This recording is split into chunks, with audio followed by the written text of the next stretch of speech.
महर्षि दयानंद के पास जब अमीचंद आया तो एक तो उसमें अच्छा गुण था, वो गाता अच्छा था, उसका कंठ बहुत अच्छा था। दूसरा अवगुण था, शराबी था। तो दूसरे लोगों ने कहा कि जी ये तो किस व्यक्ति को आपने मंच के ऊपर बुला लिया, ये तो पियक्कड़ है। तो उन्होंने उसको तुरंत दुत्कारा नहीं, बस उन्होंने जब वो गाना गाने के बाद उनके पैर छूने के लिए, आशीर्वाद लेने के लिए गया तो धीरे से उसके कान में इतना ही बोला, हो तो हीरे पर कीचड़ में पड़े हो, बाहर आ जाओ। और फिर उससे उनका जीवन बदल गया। तो हमें किसी की बुराई बतानी भी है मान लो, तो भी हम अपने मन में निंदा या चुगली का भाव ना रख करके एक मातृत्व का भाव रख करके भी तो बता सकते हैं ना। तो उस व्यक्ति की उस बुराई को छुड़ाना ये हमारा उद्देश्य होना चाहिए, न कि किसी व्यक्ति को हमें बुरा घोषित कर देना। आप कह रहे हो ना जी बुरे को बुरा कहना ही चाहिए, इसमें कौन सी। तो बुरे को बुरा कहने से क्या मिलेगा, बुरे को आप अच्छा बनाएं, इसमें तो आपको भी सुख मिलेगा और उस व्यक्ति को भी सुख मिलेगा। तो देखो ये मैं इसको कोई बहुत अच्छी बात नहीं मानती हूँ कि भाई कोई व्यक्ति है ही काना तो उसको काना कहने में दिक्कत क्या है, तो भाई आपको क्या सुख मिल जाएगा। कोई व्यक्ति है ही अंधा तो उसको अंधा कहने में क्या दिक्कत है ही अंधा तो उसको सूरदास भी तो कह सकते हो आप। तो उस व्यक्ति को पहले ही बेचारे को एक चीज की कमी है, तो आप ऊपर से उसके घाव पे नमक और डाल रहे हो, उसको और ज्यादा कष्ट नहीं होगा क्या। तो ये तो ठीक है, कोई प्रारब्ध उसका रहा होगा ऐसा, तो अब हम उसकी क्या हेल्प कर सकते हैं कि भाई अब कुछ ऐसे काम करें, हम उसको ऐसी प्रेरणा दें कि भाई वो डिप्रेशन में ना जाए, होपलेस ना हो, कि कोई बात नहीं, आपके पास नेत्र एक इंद्रिय ही तो नहीं है ना, बाकी तो चार है ना। और कई बार तो व्यक्ति यदि लापरवाह है तो पांचों की पांचों होते हुए भी कोई ज्यादा लाभ नहीं उठाता है, और यदि व्यक्ति जागरूक है तो वो चार इंद्रियों से भी कभी बहुत बड़ा काम कर देता है। तो गुरुवर विरजानंद जी तो प्रज्ञाचक्षु ही थे, तो उनको हम प्रज्ञाचक्षु भी कह सकते हैं, सूरदास भी कह सकते हैं, और उनको प्रेरणा भी दे सकते हैं कि आप भी एक वही आत्मा है जो एक ऋषि के अंदर आत्मा है। तो हो सकता है कि वो व्यक्ति बुराई तो छोड़ेगा ही छोड़ेगा, वो अच्छाई में भी बहुत आगे चला जाए, ये भी तो हो सकता है ना। तो इस दृष्टि से हमें देखना चाहिए, वो निंदा चुगली करने से ना हमारा लाभ है ना उसका लाभ है। जैसे कहा जाता है कि आत्मा नित्य नित्य शुद्ध बुद्ध मुक्त है, तो कहा जाता है कि हम जो कर्म करते हैं वो संस्कार बनते हैं और आगे जाके प्रारब्ध बनता है। तो आत्मा तो शुद्ध मुक्त है, तो वो कैसे जाएंगे साथ में संस्कार, क्योंकि सूक्ष्म शरीर में जाते हैं ना जी, आत्मा के साथ साथ सूक्ष्म शरीर भी तो जाता है ना, मन इंद्रियां आदि। नहीं मन तो जड़ है, जैसे वो तो यहीं पे रह जाएगा, शरीर भी यहीं पे यहाँ नहीं रहता है मन, जब तक मोक्ष ना हो या महाप्रलय ना हो आत्मा के साथ ही रहता है मन, यहाँ नहीं रहता है। ये स्थूल शरीर यहाँ रहता है केवल, बस सूक्ष्म शरीर साथ ही जाता है। इंद्रियां भी साथ ही रहेंगी, मन भी साथ रहेगा, जो आपने कर्म किए उन कर्मों के संस्कार भी साथ ही रहेंगे। ठीक है। जैसे कुछ क्रांतिकारी हुए जी, वो बहुत ही छोटी उम्र के थे, जैसे साहबजादों की बात आती है, तो ऐसा बोल सकते हैं कि जो इतनी छोटी उम्र में उनका जो मैच्योरिटी लेवल था इतना हाई था, तो हो सकता है कि उनका प्रारब्ध ही इतना उच्च स्तर का रहा हो। निश्चित रूप से बिना संस्कारों की कैसे प्रवृत्ति हो सकती है। पिछले जन्मों में भी ऐसे राष्ट्रभक्ति के संस्कार रहे हैं उनके, नहीं तो थोड़ी हो सकता है ऐसे। दीदी हम जो भोजन करते हैं तो उसमें खाने वाले का और बनाने वाले का दोनों का प्रभाव उसमें पड़ता है, तो अन्न का भी पड़ता है। और तो कभी कभी ऐसा भी होता है भोजन जो बनाने वाले होते हैं वो अपने मन से नहीं बनाते, या तो दुखी होकर बनाते हैं, या तो बनाने के समय मोबाइल देख रहे होते हैं, तो ये तो अपनी मर्जी से कर रहा होता है। लेकिन खाने वाले जो है वो इस हिसाब से खा रहा है कि ये मेरे लिए प्रसाद है, तो उसका प्रभाव जो बनाने वाले ने बनाया तो उसका प्रभाव उसको पड़ेगा फिर ना, उसको आप वो कर सकते हो, न्यूट्रलाइज कर सकते हो अपने वाले भाव से। आपका भाव यदि स्ट्रोंग है तो आप उस वाले के भाव को काट सकते हो। थाली में आते ही देखो, आपको भोजन के बारे में एक बहुत अच्छी बात बताती हूँ। जैसे ही भोजन अपने पास आता है थाली में, तो आप उसको प्रथम दृष्टया आप उसको देखें एक बार, और देख करके आपके मन में भाव आना चाहिए वहां जो जो भी चीजें हैं ना वो सब कभी ना कभी जीवित थी, मतलब वो जीवात्माएं थी। सब्जी है तो सब्जी में जीव था ना, रोटी है गेहूं बाजरा उसमें भी जीव था, दूध है तो वो भी गौ माता के वहां से आया तो घास खाई उसने, कितना लंबा प्रोसेस, तो वहां भी 2-3 जीवों का योगदान है। तो जो भी हम खा रहे हैं उसमें लगभग सारी चीजें जीव थे कभी, और उन्होंने इस जीव की रक्षा के लिए अपना बलिदान दिया है। कितनी कुर्बानी दी है उन्होंने हमारे लिए। तो अब हमें उनकी कुर्बानी को व्यर्थ नहीं करना है, उनके बलिदान को तो देखते ही ये भाव आना चाहिए कि हम आपके बलिदान को व्यर्थ नहीं जाने देंगे। आपने हमारे लिए अपने आप को खोया है, तो अब हम भी इस अन्न को खा करके कुछ ऐसी सेवा करेंगे, कुछ तो ऐसा आध्यात्मिक कार्य करेंगे कि जिसमें हमारे स्वार्थ ना जुड़े हों, पूरे एक उसकी भलाई हो। आपने दूसरे की भलाई के लिए हमारा जीवन खोया है। और कहते हैं कि ऐसे उसमें आप मंत्र बोलते हैं, उसको छूते हैं, उसको एक बार प्रणाम करते हैं तो फिर उसका पूरा प्रभाव बदल जाता है शरीर में जाकर के ना। उसके वो रिसर्च किए हैं, ऐसे ही खाना खा लिया बिना कुछ भी सोचे, एक रिसर्च उसके प्रति हे दृष्टि रख करके खाया, ये क्या खाना बनाया है, इसमें नमक है ना मिर्च है ना घास फूस कहाँ आ गए यहाँ पर, उसका भी रिसर्च किया। तीसरे ने ऐसे भाव से खाया, उसका भी रिसर्च किया, और उसमें तीनों की रिपोर्ट अलग अलग आई। तो ऐसे हमें खाना खाना चाहिए। तो उसने जिस भी भाव से बनाया हो, ठीक है, वो तो बनाने वाले को हम कह के रखें या खुद बनाएं, या ऐसी व्यवस्था नहीं है तो जो भी उसकी भावना है, 2-3 लोगों को प्रयास करके संतुष्ट रखना चाहिए। एक तो गाड़ी चलाने वाले ड्राइवर को, एक खाना बनाने वाले व्यक्ति को, क्योंकि वो अभी तो बुरे भाव से ही बना रहा है, ये भी तो हो सकता है विष मिला दे, तो फिर क्या करेंगे, क्योंकि इन लोगों के हाथ में हमारा जीवन होता है। महर्षि दयानंद को उनके सेवक नहीं तो मारा दूध में विष मिला करके, तो खाना बनाने वाले को, ड्राइविंग करने वाले को, कई बार वो क्या सोचता है, बोले आगे वो लगा हुआ है, खुल जाता है ना वो बेल्ट, क्या बोलते हैं उसको, एयरबॉक्स, जो भी है, तो उसको पता है मैं तो बच ही जाऊंगा, पर एक मार देता हूँ ये पीछे वाले को, अगर नहीं भी मरेगा तो इसको थोड़ा सा मतलब प्रसाद तो मिल ही जाए। तो उसको परेशान नहीं करना चाहिए ड्राइवर को, वैसे भी नहीं करना चाहिए, और चलाते समय तो बिल्कुल नहीं करना चाहिए। तो ऐसे खाने वाले को भी तो वो मतलब अच्छे भाव से बनाए, ऐसी परिस्थिति बना के रखनी चाहिए हमें, उसको संतुष्ट रखना चाहिए, उसको गिफ्ट देनी चाहिए, उसकी प्रशंसा करनी चाहिए, उसको बताना भी चाहिए। खाने के समय किसी किसी को मैंने देखा है कि सारे सब्जियों में से थोड़ा थोड़ा थोड़ा लेके साइड में रख देते, बोले ये भगवान के लिए। तो इतना सारे भगवान जी ने दिया पर इतना थोड़ा भगवान के लिए देते, ये नहीं, वो समझ बलि में वैष्णोदेव यज्ञ है ना भाई, वो बलि वैष्णोदेव यज्ञ के लिए कि हमने अपना खाने से पहले थोड़ा सा दूसरे उनके प्राणियों के लिए भी रख दिया है, फिर उसको उठा के वो देते हैं किसी चींटी को, पक्षी को, कौवे को। ठीक है, और तो कोई प्रश्न नहीं है किसी का।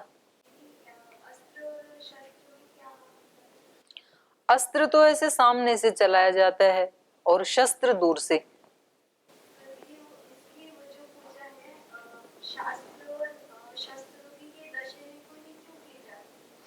श्री राम ने की थी उस दिन, दशहरे वाले दिन, विजयदशमी, क्योंकि वो बारिश काल में तो सुग्रीव चला गया था अपने वहां, और फिर भी वो आया ही नहीं बारिश काल खत्म होने के बाद भी, तो लक्ष्मण ने जाके वहां ललकारा उसको कि तू बाहर नहीं आएगा तो अब जहां तेरे भाई को पहुंचाया वहीं तेरे को भी पहुंचा देंगे, बाली वाली जगह। तो फिर वो बाहर आया, तो उस समय तक बारिश का काल खत्म होकर के आश्विन मास आ गया था। तो फिर वहां सुग्रीव आए, उन्होंने वो योजना बनाई सीता माता की खोज के लिए, फिर सब गए, वो 1 महीने के बाद आए, और बाद आने के बाद जब माता का पता लग गया तो फिर विजयदशमी को शस्त्रों की पूजा की थी युद्ध से पहले। तो किसी ये तो हमारे यहाँ आज भी प्रथा है, कोई भी काम आप करते हैं तो पहले उसको मतलब गाड़ी भी जैसे चलाते हैं तो जो अच्छे ड्राइवर हैं वो उस पे बैठते ही स्टेयरिंग को पहले ऐसे करते हैं। तो ये शस्त्र पूजा ही है, उसका वही शस्त्र है। उसका यही है ना कि भाई इसके माध्यम से ही मुझे जीवन की विजय प्राप्त करनी है, क्योंकि मेरा पेशा ये है, तो मुझे तो इसी के माध्यम से ही उस दिव्यत्व को पाना है। तो यही मेरी पूजा का साधन है, यही मेरी दिनचर्या का साधन है, यही मेरा कर्तव्य कर्म है। तो ये भाव इसलिए रखते हैं, विजयदशमी बोलते हैं ना उसको।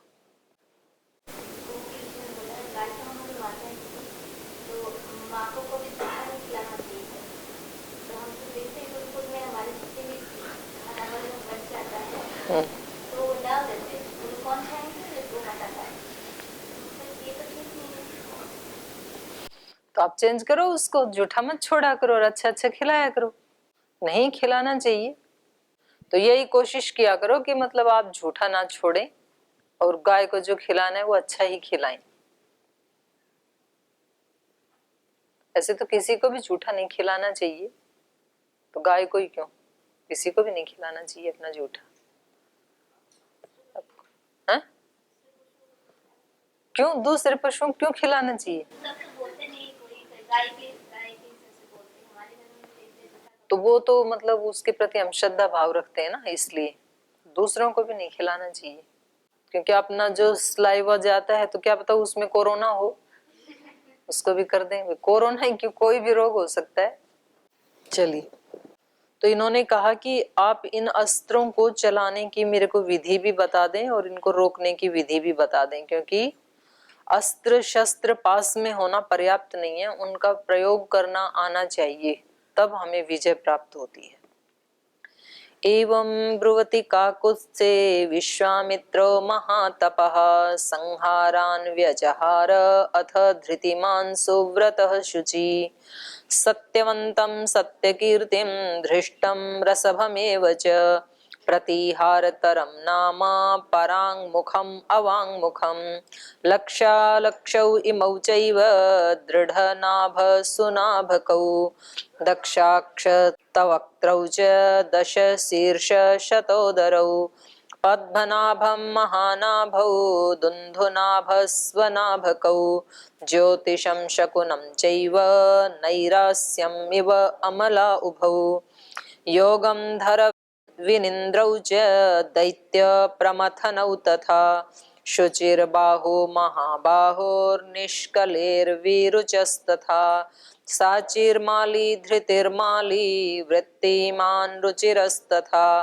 कृत्रः सोमनश्चैव विधूतं मकरौभौ परवीरं रतिं चैव धनधान्यौ च राघव कामरूपं कामरुचिं मोहम् आवरणं तथा जृम्भकं सर्पनाथं च पन्थान् वरुणौ तथा कृशास्वतनयान्यान् रामाभास्वरान् कामरूपिणः प्रतीच्छ मम भद्रं ते पात्रभूतोऽसि राघवः।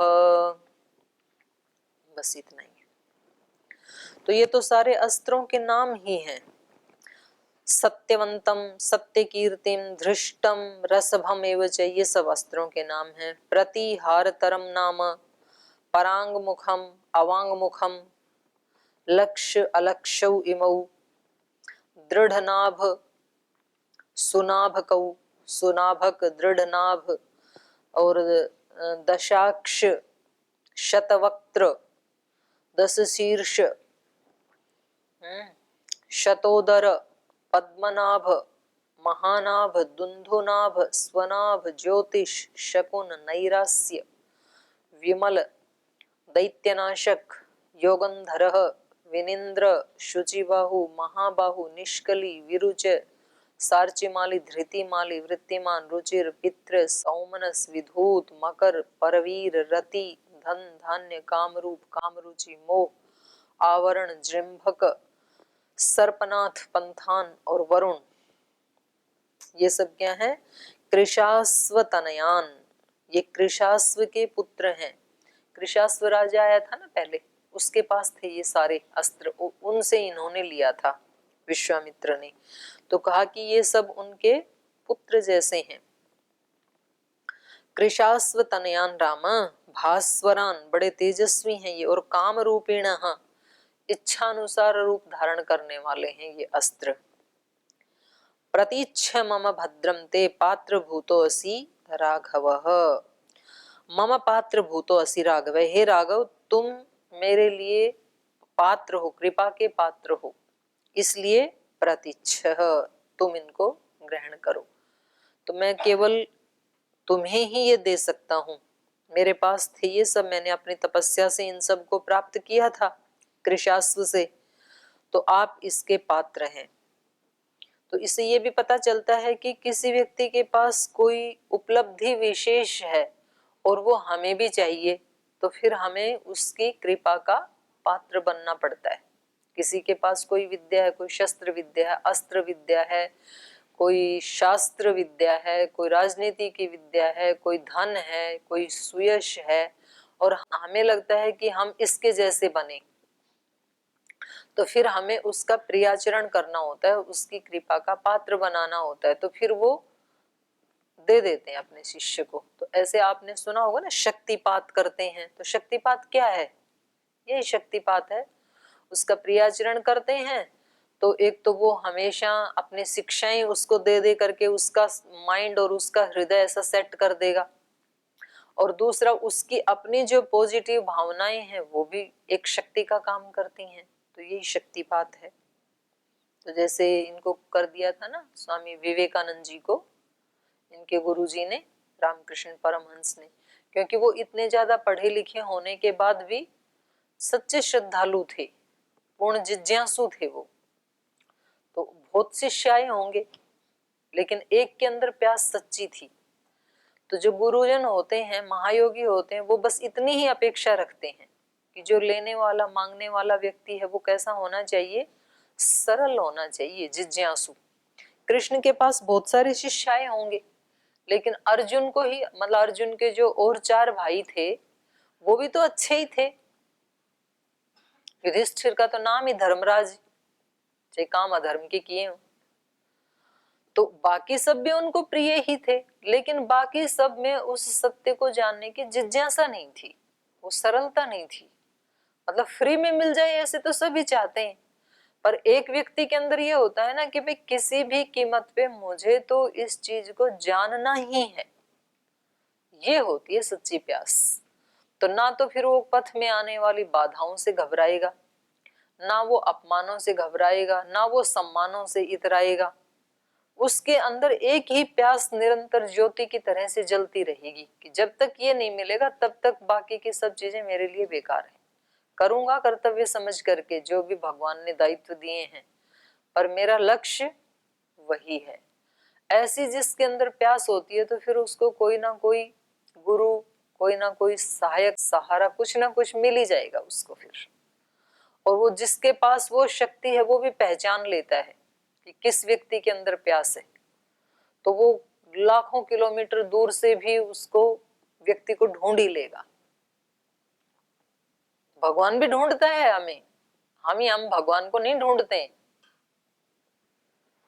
ऐसे कहते हैं कि महात्मा बुद्ध जैसे वो हो गए मुक्त, तो फिर वो आज भी मानते हैं उनके शिष्य तो, कि महात्मा बुद्ध सुबह सुबह उठ करके देखते हैं आकाश से कि कौन ऐसी आत्मा है जिसने आज उस सत्य को, तत्व को जानने की अभिप्सा की हो, मैं उसको अपना आशीष देना चाहता हूं। तो वो भी ढूंढते हैं, देवता भी ढूंढते हैं, कौन ऐसी आत्मा है जो हमसे दैवी शक्ति लेने के लिए डिमांड कर रही, सच्चे हृदय से पुकार कर रही, तो हमें उनको अनुग्रहित करना है। तो जितने भी गुरुजन हैं वो भी यही चाहते हैं कि कौन ऐसी आत्मा है जो उनके पास जो शक्ति है उसको लेने के लिए जिज्ञासु है, तो वो देना ही चाहते हैं। माँ तो पिलाना ही चाहती है दूध अपने बच्चे को, बशर्ते कि बच्चा बीमार ना हो। सूर्य, मैंने कल भी बताया था, कब से जल रहा है, तो शायद थक गया होगा, बेचारे को आराम करने की इच्छा होती होगी, ये मतलब हम अपनी स्थिति से ऐसी कल्पनाएं करते हैं, पर उसमें जो भी आत्मा है, जो भी जल रही है, तो उसको इच्छा भी हो यदि विश्राम करने की, तो तब तक नहीं कर रहा है जब तक कि हम में से सब आत्माएं मुक्त ना हो जाएं। एक भी आत्मा रहेगी तब तक वो जलता ही रहेगा, क्योंकि जीवन देना है ना उसको, उसका काम ही यही है कि जब तक सारी आत्माएं मुक्त ना हो जाएं तब तक तुझे जलते ही रहना है, उनको जीवन देते ही रहना है। तो वो बेचारा जल तो रहा है लेकिन फिर भी मुस्कुरा रहा है, थकान अभिव्यक्त नहीं कर रहा है कि कब बनोगे तुम, मैं जले जा रहा हूं, ऐसे नहीं बोलता है। जब भी आप उसको देखेंगे वो मुस्कुरा ही रहा है। और एक हम है कि हमारे कोई चित्त के ऊपर कोई टेंशन नहीं है कि कोई हमारे लिए जल रहा है, कोई हमारे लिए इतना तप कर रहा है। वो तो बहुत दूर है सूर्य, तो उसको तो छोड़ो। हम तो अपने पास रहने वाले अपने माता पिता की तपस्या को, अपने गुरुजनों की तपस्या को ही नहीं देख पाते, तो आंखों के रहते हुए भी बिना आंख जैसे होते हैं। पश्यन अपि न ददर्श कश्चित, बृहस्पति सूक्त ऋग्वेद में।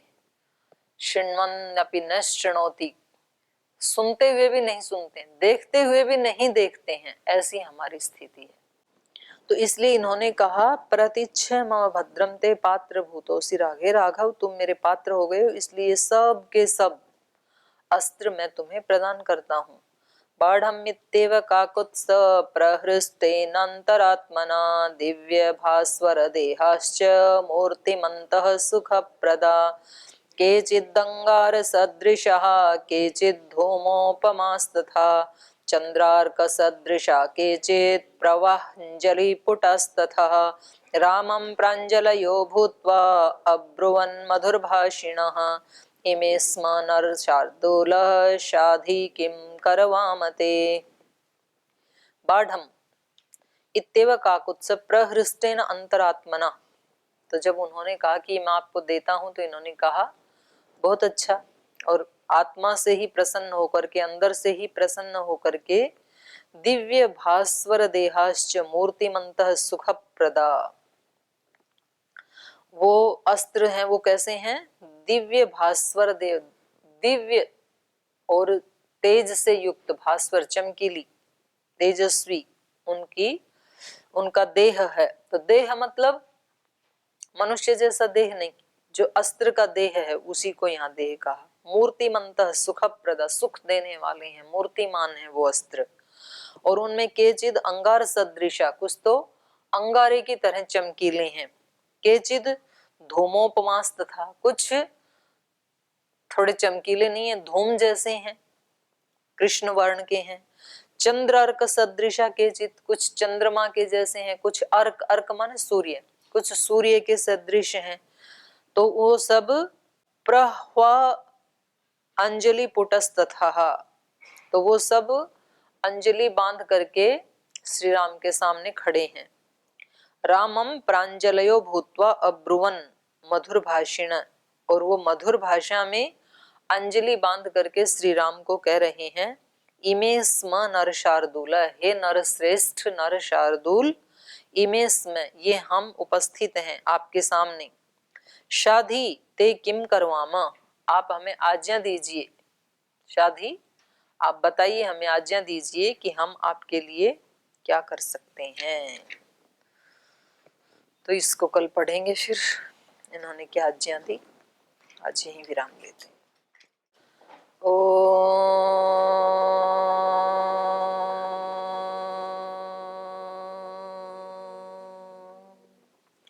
शांति शांति शांति।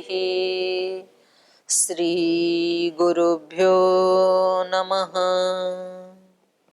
राम का गुणगान करिए, राम का गुणगान करिए, राम प्रभु की भद्रता का, सभ्यता का ध्यान धरिए, ध्यान धरिए, राम का गुणगान कर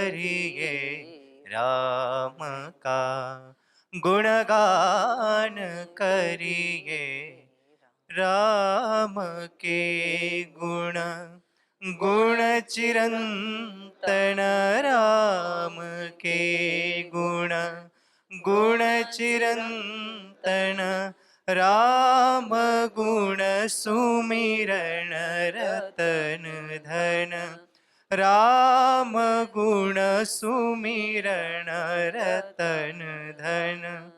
मनुजता को कर विभूषित, मनुज को धनवान करिए ध्यान, धरिए राम का गुणगान करिए राम का गुणगान करिए राम का गुणगान करिए राम। ओम श्री गुरुभ्यो नमः।